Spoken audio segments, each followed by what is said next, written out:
আসসালামু আলাইকুম। প্রতিনিয়ত কোনো না কোনো প্রোডাক্ট নিয়ে আপনাদের সামনে হাজির হই। আজকে নিয়ে এলাম সুপারস্টার ব্র্যান্ডের সোলার ইনভার্টার 100 ভিএ 220 ভোল্টের এসি উৎপাদন করে থাকে।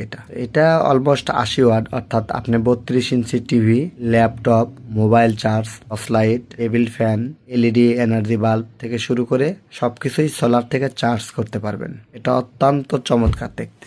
এটার এই পাশে হচ্ছে সোলার ইনলাইন, এটা হচ্ছে 2 পিনের এসি আউটপুট, এটা হচ্ছে 3 পিনের এসি আউটপুট। এই পাশে দুইটা ফিউজ দেওয়া আছে, একটা হচ্ছে এসি ফিউজ, একটা হচ্ছে ডিসি ফিউজ, আর এই যে এই পাশে যেটা দেখছেন লাল, এটা হচ্ছে সুইচ। চমৎকার প্রোডাক্ট। আপনার বাসা বাড়িতে যে সোলার আছে, 100 ওয়াট সোলার যদি আপনি বাসায় থাকে তাহলেই আপনি এটা চালাতে পারবেন। খুব সুন্দর চমৎকার প্রোডাক্ট। এটার বর্তমান মূল্য 2500 টাকা। সঙ্গে গ্যারান্টি কার্ড পেয়ে যাচ্ছেন 6 মাসের। খুবই চমৎকার প্রোডাক্ট। এই যে কোম্পানির থেকে কিন্তু গ্যারান্টি কার্ডটাও আপনাদেরকে দিয়ে দিচ্ছে, খুবই সুন্দর। সো প্রোডাক্টটা পেয়ে যাবেন M trading, Dhaka Mirpur 10, T M electronics, Natore Sadar. ধন্যবাদ।